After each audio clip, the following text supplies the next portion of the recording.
여러분 마스크 끼고 계시니까 굉장히 불편하시죠. 우리 장로님 오랜만에 오셨는데 실드까지 하시고 예배하시더라고 여러 가지 힘든 것이 있습니다. 그래도 이 미국의 백신 보급이 좀 잘 이루어지고 있는 것 같습니다. 그래서 벌써 전체 인구의 한 절반에 가까워지고 있다고 하니까요. 1차라도 받은 사람들이 감사하고 2차까지 마친 인원들도 꽤 되는 것 같습니다. 그렇다고 또 안심할 수 있는 상황이 아닌 것은 이 확진자 수가 또 이상하게 또 도리어 올라가고 있어서 좀 염려가 되기도 합니다. 이 코로나 시대가 시작한 지가 벌써 1년 반 됐나요? 1년 좀 넘었죠. 그렇죠? 1년 좀 넘었는데 여러 가지 우리들의 생활의 모습이 바뀌었지만 대표적인 것이 이제 마스크 쓰는 거다라는 생각이 듭니다. 마스크. 한국 같은 경우는 이제 황사도 예전에 있었고요. 또 저희 어렸을 때도 추위에 감기 걸리고 그러면 이렇게 마스크 제작해갖고 이렇게 끼기도 했던 기억이 있습니다. 그래서 마스크 쓰는 것이 좀 익숙할 수도 있지만 미국 사람들은 굉장히 익숙하지 않은 일들이죠. 그래서 마스크를 생활하지 않으니까. 그래서 아직까지도 이제 마스크 고집하시는 분들이 있어요. 안 쓰기로 그런 분들이 있고. 또 코로나 종식 선언이 없었음에도 불구하고 벌써 마스크를 벗는 주로 생겨나고 있다고 합니다. 그만큼 마스크 끼는 것을 싫어하는 거죠. 저도 사실 싫습니다. 굉장히 불편해요. 저 같은 경우는 이제 안경을 끼고 있기 때문에 이 마스크를 끼면 자꾸 서리가 올라와서 굉장히 어려움이 있어서 그래서 마스크 굉장히 불편합니다. 그래도 지금 우리가 서로를 지키기 위해서 이렇게 마스크를 사용하고 있는데요. 마스크를 끼고 나니까 좀 어떤 일이 있는가 하면요. 서로 잘 몰라보는 경향이 있더라고요. 잘 몰라봐요. 처음 보는 사람 같으면 저 사람이 어떻게 생겼는지 잘 거의 구분이 안 됩니다. 이게 장점이기도 하고 단점이기도 한 것 같아요. 저도 마스크 끼고 나가면 사람들이 저를 잘 몰라볼 때가 있어요. 그래도 예전에부터 아시던 분들은 간혹 마스크 끼고 막 모자 쓰고 이랬는데도 막 찾아오시는 분들도 있긴 하지만 그거야 제 얼굴이 워낙 미남이니까 감출 수 없어서 그럴 수도 있겠죠. 저도 다른 사람들을 보면 그렇습니다. 그래서 마스크를 끼고 있으면 여자분들은 다 미인같이 보여요. 다 미인같이 보이고 남자들은 다 이렇게 멋있는 미남처럼 이렇게 보이기도 합니다. 그래서 마스크 끼고 있을 때 느끼는 상대방에 대한 생각과 마스크를 벗으면서 완전히 이제 바뀌는 그런 생각들이 있는 경우가 있는데요. 누구라고 밝히기는 좀 어렵지만 한국의 어떤 정부 인사 중에 한 사람인데요. 마스크 끼고 딱 등장했을 때 제 처음 느낌은 어떤 거였냐면 저 사람은 굉장히 순할 것 같다. 그리고 저 사람은 좀 외모가 이렇게 생겼을 것 같다라고 생각을 하고 있었어요. 그리고 억양도 그렇고 말하는 것도 그랬는데 마스크를 벗은 모습을 한번 이렇게 봤는데요. 완전히 다른 얼굴이고 완전히 다른 성품의 모습을 볼 수 있어서 마스크가 이렇게 사람을 가리는구나 하는 생각을 했습니다. 그래서 마스크 때문에 진짜 사람의 모습을 제대로 보지 못한다라는, 그래서 그런지는 모르겠지만 이제는 마스크로 얼굴만 가리는 것이 아니라 이 마스크 자체를 화려하게 만들잖아요. 그렇죠? 그냥 대충 쓰는 마스크가 아니라 마스크를 굉장히 화려하게 만듭니다. 어제 목사님 만나서 어디 갔는데 보니까 마스크 레이스가 달렸더라고요. 이렇게 근데 레이스도 그냥 레이스가 아니고 스브 다이아 같은 거 이렇게 치렁치렁한 거 있잖아요. 그런 거를 이렇게 달았는데 그런 걸 쓰면서 자기 자신이 이제 마스크가 패션이 되고 마스크가 자기의 얼굴을 가려주기도 하고 위장을 하는 것 같습니다. 근데 여러분 마스크로 얼굴만 가리는 것이 아니라 사실은 우리의 내면도 가리고 있다는 것을 우리가 좀 알아야 될 줄 압니다. 우리의 속내를 들키지 않고 겉으로만 선하게 보이려고 하는 것을 우리가 위선이라고 이야기를 하죠. 그래서 오늘의 본문의 말씀을 통해서 이 위선에 대해서 좀 함께 생각해 보려고 합니다. 여러분 우리의 삶의 모습은 사실 너무나도 자연스럽게 위선으로 가득 차 있고 위선이 생활화되어져 있습니다. 우리가 위선이라는 것은 단어를 들으면 이렇게 어떻게 생각하냐면 까만색이면서 겉으로 하얀색 보이는 그런 모습을 연상합니다. 저 사람 속은 까만데 겉으로만 하얀 모습을 보이는 것처럼 보인다. 이런 걸 연상합니다. 겉으로는 미소를 짓고 있는데 속에서는 막 이를 가고 있는 그런 모습들을 늘 연상을 합니다. 또 다른 사람에게는 정의를 외치고 손가락질하면서 자신의 부정에 대해서는 그럴듯하게 꾸며서 어쩔 수 없었던 일이라고 하는 이 내로남불 같은 것을 우리가 위선으로 이렇게 떠올릴 때가 많이 있습니다. 그럼 우리 신앙인들에게 그런 위선이 없을까?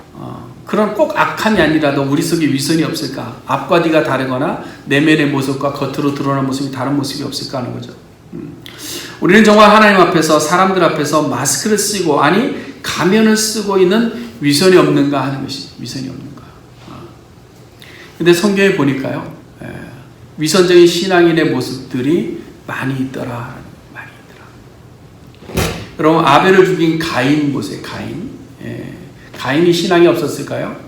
하나님을 몰랐을까요? 하나님을 알았죠. 그러나 가인에게 위선이 있었던 것이죠. 하나님께 제사를 드렸습니다. 자기의 첫 것을 가지고 정성껏 제사를 드렸습니다. 그런데 그 제사를 받아주지 않으니까 바로 어떻게 했어요? 속에서 분을 내었던 거죠. 그러니까 가인의 마음에는 제사의 형식은 있었지만 그 마음에 선한 마음이 가려져 있었던 위선의 모습을 가지고 있었다라는 것을 우리가 알 수 있는 겁니다. 이것이 신앙적인 위선입니다. 신앙적으로만 그런 것이 아니라 가인은 죄 없는 동생을 돌로 쳐서 죽입니다. 그런데 자기의 죄가 드러나서 형벌을 받을 때는 또 바뀌는 거예요, 생각이. 자기 동생은 그냥 자기보다 나은 제사를 드려서 하나님이 받은 것 때문에 분난 것 때문에 그냥 동생을 죽였어요. 어떻게 보면 그걸 자기는 당연하다라고 생각했을 것 같습니다. 그런데 자기의 죄가 드러나고 형벌을 받으니까 어떻게 바뀝니까? 율법적인 기준으로 보면 살인한 자는 어떻게 돼요? 목숨을 거둬야 되는 겁니다. 그런데 하나님께서 은혜를 베푸신 거죠, 어떻게 보면. 그래서 가인을 유리하는 자가 되게 했습니다. 너는 이제 유리한 자가 될 것이다. 근데 이 심판을 받고 나서 가인이 어떻게 합니까? 하나님, 이거는 내게 버리는 넬이 너무 중요합니다.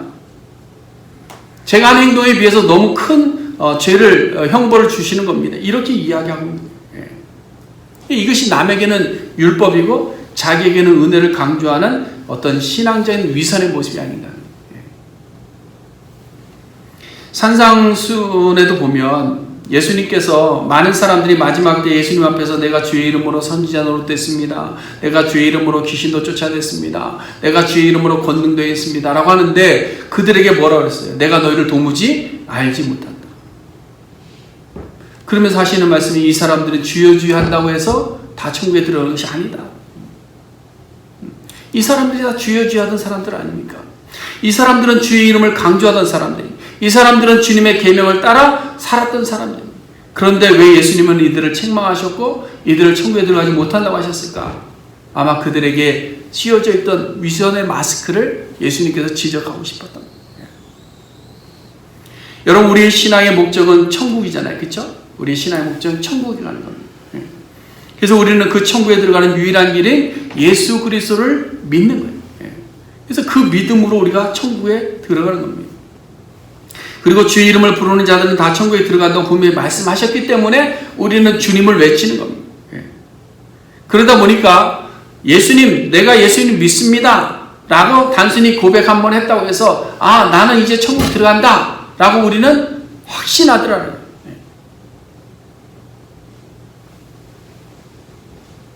왜? 예수님께서 말씀하셨으니까. 그런데 예수님이 또 뭐라고 해요? 주여 주여 한다고 다 천국 가는 건 아니다. 이렇게 말씀합니다. 이게 뭐냐면 내 이름으로 무슨 목사의 직책을 행했다고 해서, 네가 내 이름으로 무슨 병고침 연사를 받아서 사람들의 병들을 많이 고쳤다고 해서, 네가 나의 이름으로 무슨 방언의 은사를 받아 방언을 유창했다고 해서, 네가 나의 성경적인 지식을 가지고 성경 박사가 되었다고 해서 네가 천국 들어가는 것이 아니다.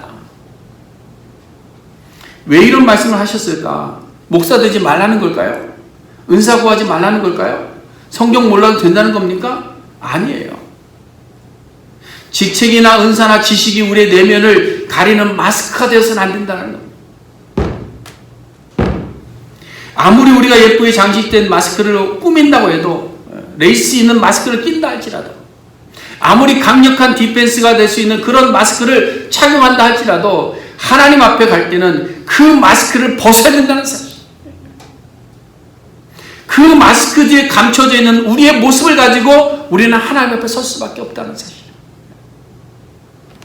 그렇다면 우리는 과연 마스크를 끼고 있는지 아니면 하나님 앞에 완전히 벗겨진 모습인지 봐야 되는 겁니다. 그렇잖아요. 천국 가려면. 근데 오늘 본문에 보니까, 오늘 본문에 나오는 청년을 통해 보면 위선적 신앙이 이런 모습도 있겠구나라는 것을 우리가 알 수 있는 거예요. 자, 오늘 본문에 나오는 청년에 대한 소개를 먼저 보겠습니다. 이름은 없습니다. 그렇죠? 이름은 나와 있지 않아요. 이게 공간복음 전체에 다 나오는데요. 어디에도 이름이 나와 있지 않습니다. 그렇다고 해서 뭐 사회적으로 소외된 어떤 그런 계층의 사람이라서 무명시가 된 것은 아닙니다. 왜냐하면 이 청년에 대한 소개를 할 때 두 가지 명확한 것이 있습니다. 하나는 부자라는 사실이고 또 하나는 관리라는 사실입니다. 오늘 본문에 보면 16절에서 어떤 청년이라고 시작을 하지만 뒤에 22절에 보니까 재물이 많았다 이렇게 되어 있죠. 그렇죠? 부자라는 사실입니다. 마가복음에도 보면 이 청년이 재물이 많았다라고 기록하고 있는데 누가복음 18장에 이 청년의 관리라는 이야기를 합니다. 그리고 큰 부자라는 두 가지를 다 소개하고 있습니다.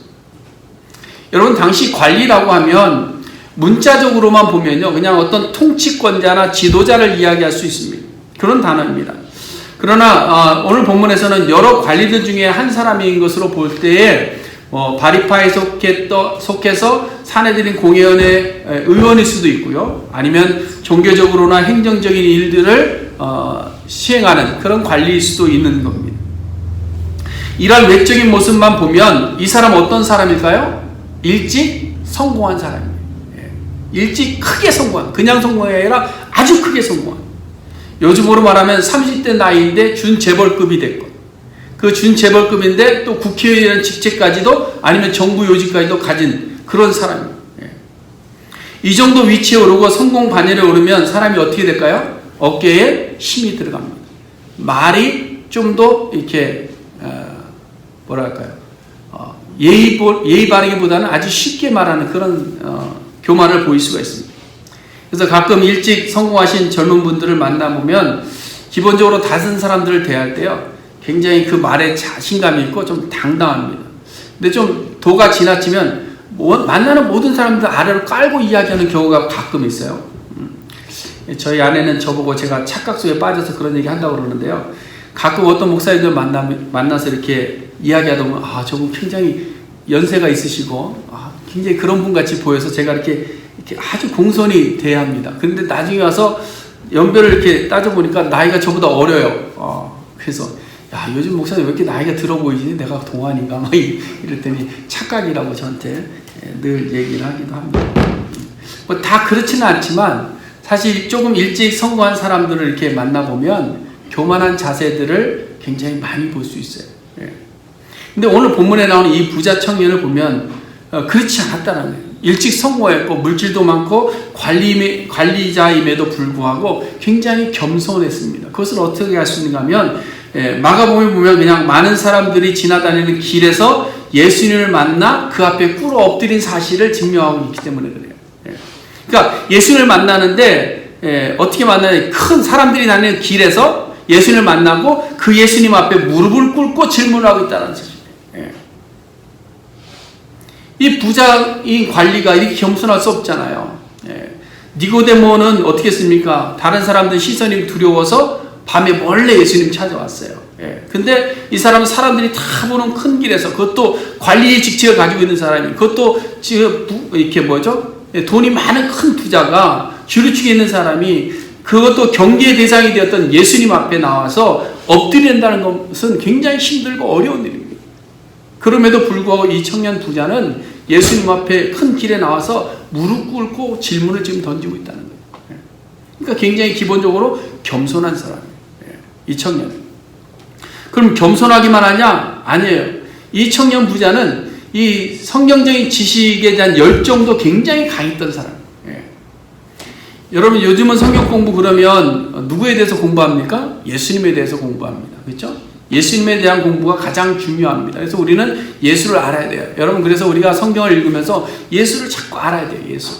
우리에게 예수가 제일 중요합니다. 왜 그런가 하면 에베소 4장 13절에 보면 그리스도의 몸된 교회 성도들은 하나님의 아들을 믿는 것과 그 다음에 뭐죠? 아는 일에 하나가 되어서 그리스도의 장성한 분량한 데까지 자라가야 된다라고 말씀하고 있기 때문에, 그래서 우리는 성경을 통해서 예수를 알아야 돼요. 그래야 예수를 믿고 그 다음에 예수를 통해서 하나님 나라 들어가는 길에 대한 소망을 가지고 이 세상을 힘있게 살아갈 수 있는, 그래서 예수를 아는 것이 중요합니다. 근데 이와 마찬가지로 예수님 시대 이전에 이스라엘 백성들의 관심은 뭐였느냐? 이 사람들은 영생에 있었습니다. 영생. 근데 이 영생을 위한 가장 핵심적인 과제로 인정하는 것이 뭐였냐면 선한 일이었어요. 선한 일. 그래서 오늘 본문에서 예수님께서 엎드린 청년의 질문이 그거 아니에요. 내가 무슨 선한 일을 해야 영생을 얻을 수 있습니까? 이렇게 질문하고 있는 거예요. 내가 어떤 선한 일을 해야 영생을 얻을 수 있습니까? 이 질문하고 있는 거예요. 왜 이런 질문하고 있느냐? 많은 사람들이 와서 왜 자꾸 영생에 대해서 묻느냐? 영생에 대한 질문을 하게 되는 것은 아모스서에 보면요. 영생을 얻으려면 기본적으로 여호와를 찾고 여호와를 가까이 해야 산다라고 그렇게 말씀을 하고 있어요. 5장 4절. 그래서 5장 4절에 보면 아모스서 여호와께서 이스라엘 족속에 이와 같이 말씀하시기를 너희는 나를 찾으라 그리하면 살리라 이렇게 말씀하고 있거든요. 그러니까 이 말씀의 중심에서 여호와를 찾는 것이 우리가 사는 길이다. 그래서 사는 영생에 대한 관심을 가지는데 그래서 6절에도 보면 너희는 여호와를 찾으라 그리하면 살리라 말씀하고 나서 그 다음에 뭐라고 되어 있냐면 14절에요. 여호와 함께 살려면 이렇게 나와 있어요. 그럼 여호와 함께 살려면 어떻게 해야 되느냐? 선을 행해야 된다. 이렇게 기록하고 있어요. 그래서 이스라엘 백성들은 영생을 위한 조건을 늘 이 선한 일이다라고 생각하는 거죠. 그래서 율법도 마찬가지예요. 율법이 선한 일 중에 하나는 율법을 지키는 일은 선한 일이고 이 율법을 잘 지켜서 선한 일을 행하면 우리가 하나님과 함께 영원한 영생에 들어가는 이런 신앙을 가지고 있었던 거예요. 그러니까 늘 관심이 있었던 건 뭘까요? 영생인 거예요. 영생. 이 영생에 대한 질문. 그리고 영생을 위해서 선한 일을 하는데 어떤 선한 일을 해야 되느냐 여기에 대한 관심이 많은 겁니다. 이것을 찾으려고 몰두하기도 한 거죠. 그러니까 오늘 본문에 등장하는 이 청년 부자는 겸손하기만 한 것이 아니라 여기에 뭐예요? 성경적 지시에 대한 열정도 남달랐다는 거예요. 그러니까 예수님이 자기 부류에 있는 사람들이 다 대적하는 그 예수 앞에 가서라도 영생에 대해서 선한 일에 대해서 알고 싶어서 길바닥에 엎드려 질문하고 있는 거예요. 그 정도의 열정을 가지고 있었던 사람.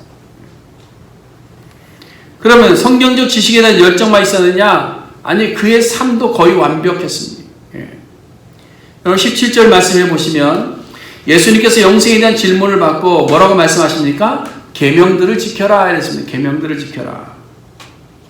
근데 그 계명들을 지켜라 하면서 나온 계명들이 보면 살인하지 말라부터 이렇게 쭉 되어져 있습니다.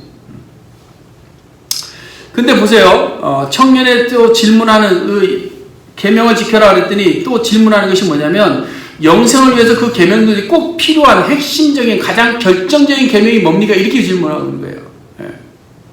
마치 우리가 성경 공부를 이렇게 하다 보면요. 가끔 그런 분들이 있어요. 정답이 뭐예요? 이것만 묻는 분이 있어요. 그러니까 이렇게 이런 겁니다. 아니라 그래서 목사님 정답이 뭐예요? 이건 답다는 것. 근데 이렇게 계명에 대한 차등적인 질문에 대해서 예수님께서는 10계명의 5계명부터 9계명까지 그 다음에 제자들이 가르쳤던 크고 제일된 계명까지 다 말씀해 주고 있는 거예요. 근데 보세요. 놀라운 게 뭐냐면 이 청년이 대답하는 것이 뭡니까? 그거 지키면 되는 이게 아니라 이 모든 것 내가 다 지켰습니다. 여러분 살인하지 말고 간음하지 않고 도둑질하지 않고 거짓 증언하지 않고 부모를 공경하고 이웃을 자칫 사랑을 하신 것에 대해서 여러분들 중에서 내가 이 모든 것을 다 완벽하게 지켰습니다라고 자신 있게 대답하신 분 계신가요? 힘든 일이잖아요. 근데 이 청년은 뭐예요? 자신 있게 이 모든 것을 내가 지켰다. 사실 이 계명만 지켰을까요? 겸손하고 지식에 대한 열정이 있었고 영생에 대한 관심이 있었고 이런 사람이 다른 삶에는 어떻을까요? 사람들에게 본이 되었을 것이고 모르긴 몰라도 다른 사람들보다 더 철저하게 율법을 지켰을 것이고 주변 사람들에게 많은 사람들이 좋은 평을 받고 있었던 그런 사람. 자, 그런데 여기서 이제 이 청년의 위선적인 모습을 하나를 발견하게 되는 거예요. 20절에서 청년이 한 답을 잘 보세요. 이 모든 것을 내가 지켰사온데 아직도 무엇이 부족하니까? 이렇게 돼요. 아직도 무엇이 내게 부족한 것이 있습니까? 내가 지금까지 이렇게 다 잘 지켰는데 아직도 부족한 것이 또 있습니까? 이거예요. 당당하고 얼마나 자신감이 넘칩니다. 아마 이 청년의 입장에서는 그래도 내가 계명을 잘 지켰고 삶에서 다른 사람들보다 더 그래도 더 잘 선하게 살았다라고 생각하는 겁니다. 이 정도면 충분하지라고 생각하는 겁니다. 그러니까 이런 답 하는 거잖아요. 그렇잖아요.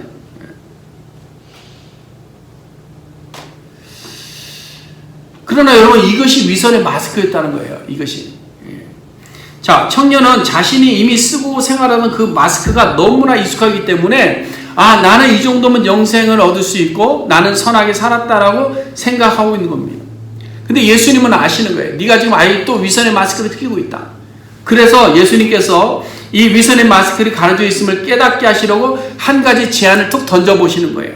그 제안이 뭡니까? 내 소유를 팔아서 가난한 자들에게 주어라. 네 소유를 팔아서 가난한 자들에게 주어라. 근데 사실 이것도 그냥 뭐 있는 거 다 팔아서 주고 이게 아니잖아요. 그렇죠? 네가 가난한 자에게 있는 거 팔아 다 주면 내가 하늘에서 내게 보화를 보장해 주겠다. 이 말씀하고 있는 거예요. 약속을 주시면서 네가 가진 것 팔아서 나눠 주어라 그랬습니다. 근데 사실 이 청년이요, 자신이 자신 있게 이야기했던 것을 돌아보면 19절에 나오는 내 이웃을 내 자신같이 사랑하신 것에 대해서 뭐라고 했습니까? 내가 이 모든 것을 지켰다라고 했잖아요. 그렇죠? 그러면 그 다음에 예수님의 제안이 쉬울 겁니다. 그럼 가난한 자로 해서 재산 내놓는 것이 뭐 이렇게 힘들겠어요? 왜? 지금까지 했던 생활 습관인데, 생활의 삶인데. 영생을 찾기 위해서 자신의 선한 일들의 부족함을 찾던 사람들이 왜 자신의 것을 내어주지 못하고 계산하고 있는가 하는 거예요. 이것을 우리에게 보여주는 거예요. 이것이 바로 위선이라는 겁니다. 오늘날 우리들의 삶도 마찬가지입니다. 우리는 말하는 것과 우리가 생각하는 것이 다릅니다. 우리는 다른 사람에게 해주는 말과 내 자신에게 하는 말이 다릅니다. 제가 헤브론 교회를 섬기다가 저희 교회 올 때 있었던 일인데요. 어떤 분이 제게 그런 이야기를 했어요. 우리 성도님들이 들으면 좀 마음이 불편하실 수도 있겠는데요. 목사님 왜 이렇게 힘들고 어려운 길을 가려고 합니까?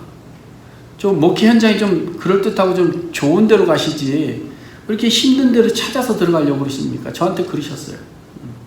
아마 그분은 다른 것 바라보지 않고 그냥 경제적인 어려움을 걱정하셨던 것 같아요. 근데 그때 제가 그랬어요. 하나님께서 가라 하셨고 또 제가 가야만 할 것 같습니다. 그랬어요. 그랬더니 이분이 제게 그런 얘기를 하시더라고요. 목사님은 늘 이야기를 할 때 하나님의 교회를 책임지신다고 말씀하시고 하나님께서 모든 것을 인도하실 것이라고 말씀하시는데 왜 그 교회에 올라가시는 것은 목사님 아니면 안 된다고 이야기를 합니까? 저한테 그러더라고요. 제가 그냥 아무 말도 하지 않고 그냥 웃고 말하는데 지금까지도 그것이 제 귀에 들려요. 오늘 본문의 청년의 모습을 보니까 그런 것 같아요. 저도 믿음과 신뢰보다는 저의 교만이 좀 더 많이 있지 않았는가. 그때 왜 제가 그런 얘기를 했을까? 그냥 겉으로는 하나님께서 하십니다라고 이야기를 했겠지만 제 마스크 속에 가려진 내 속마음은 뭐냐면 내가 가면 뭔가 될 것이다. 내가 가면 많은 사람들이 이런 교만이 제게 있었던 거죠. 그러면서 또 하나 떠오르는 말이 뭐냐면 제가 하나님 앞에 늘 기도하는 것이 뭐냐면 하나님 한 영혼이라도 구원하는 일에 힘쓰게 해주시고 한 영혼이라도 소중히 여기게 해주시고 한 영혼을 위해서도 쓰임받으면 감사해서 그랬어요. 근데 그것도 위선이더라고요. 보니까. 왜? 교회 성도들이 적게 모이면 마음이 힘들고요. 오던 성도들이 안 오면 가슴 아프고요. 부흥되지 않으면 속상하고요. 막 이러는 거예요. 불평하고 막 원망하고. 이게 뭐예요? 다 위선적인 저의 모습이었다. 사랑하는 성도 여러분, 우리의 내면을 감추고 있는 이 마스크, 하나님 앞에서 우리의 내면을 감추고 있는 이 마스크를 우리 이제 벗어버려야 돼요. 코로나로 인해서 써야만 했던 마스크를 벗기는 우리가 소망하는데요. 하나님 앞에 우리가 쓰고 있는 이 가면은 벗을 생각을 안 하는 거예요. 하나님 앞에서 우리가 쓰고 있는 이 마스크는 벗고 싶은 마음이 없는 거예요. 그러나 벗어야 돼요. 우리가 이것을 벗어야 하나님 앞에 온전히 설 수 있고, 이것을 벗어야 하나님께 주시는 온전한 평강과 기쁨을 우리가 누릴 수 있는, 진리가 어떻게 우리를 자유하게 할까요? 우리를 가리고 있는 이 마스크 때문에 진리가 우리를 자유케 못하는 겁니다. 마스크를 벗고 우리가 진리 앞에 온전히 드러날 때 그 진리가 우리를 자유케 할 수 있는 줄로 믿습니다. 그래서 어떻게 하면 우리가 마스크를 벗을 수 있을까 하면, 어떻게 하면? 그것은 내가 마스크를 끼고 내 내면에 있는 위선된 모습들을 먼저 인정해야 돼요. 그리고 하나님 앞에 완전히 내어드릴 수 있어야 됩니다. 그래야 우리가 이 마스크를 벗을 수 있어요. 한 가지 예를 들어보겠습니다. 이스라엘의 위대한 지도자 다윗 이야기입니다. 오늘 본문에 나오는 부자 청년과 너무나도 흡사합니다. 그런데 다윗은 이 부자보다도 지위가 훨씬 높았고 더 많은 부자였습니다. 그뿐만 아니라 오늘 본문의 청년보다 더 겸손했습니다. 그래서 하나님이 세우신 왕에 대한 복수도 스스로 하지 않을 정도로 겸손했습니다. 지식에 대한 열정이 없었나요? 그렇지 않아요. 지식에 대한 열정, 하나님을 알고자 하는 열정이 있었습니다. 삶 속에서 다른 사람이 손가락질 받을 만한 일이 없었습니다. 다른 사람들이 다 존경했어요. 누구까지, 하나님까지도 그를 마음이 아픈 자로 인정할 정도에 있었어요. 그런데 이 다윗이 위선적 마스크를 쓰고 있었던 경험이 있는 겁니다. 이웃의 것을 도둑질하고 간음하고 살인하는 죄를 범한 것이죠. 그럼에도 불구하고 다윗이 쓰고 있던 이 위선적 마스크가 어떠했는지 사무엘하 12장에 보니까요, 나단 선지자가 다윗을 찾아와서 이야기합니다. 한 부자가 있는데 그 사람은 많은 것을 가지고 있었습니다. 그런데 가난한 사람이 있었는데, 이 가난한 사람은 암양새끼 딱 한 마리 있었는데, 그 이웃의 손님이 왔다고 이 부자가 그 가난한 사람 양을 빼앗아서 잔치를 벌였답니다. 그때 이 다윗이 어떻게 했어요? 이런 못쓸 놈이 있나? 이놈은 죽어서 마땅하다. 이놈에게 그 양새끼를 4배로 갚게 만들어라. 율법적인 말씀 그대로입니다. 이게 뭔가요? 다윗은 지금 자신이 쓰고 있는 마스크를 모르는 겁니다. 다윗이 쓰고 있었던 마스크의 모습이에요. 자기는 속으로 범죄하고 자기는 자기 내면 속에서는 살인하고 간음하고 별짓거리 다 해놓고 다른 사람 향해서는 저건 죽어 마땅하다 라고 이야기하고 있는 이 마스크를 끼고 있는, 그때 나단 선지자가 다윗을 향해서 외쳤습니다. 뭐라고 외쳤죠? 당신이 그 사람이야. 네가 그놈이라. 이 말을 다르게 바꾸면 당장 그 위선의 마스크 벗어라, 이 말씀합니다. 여러분, 오늘 우리에게도 마찬가지입니다. 오늘 이 시간에 나단 선지자가 다윗에게 외치는 것이 아니라 오늘 저와 여러분에게 외치고 있는, 당신이 바로 그 사람이라.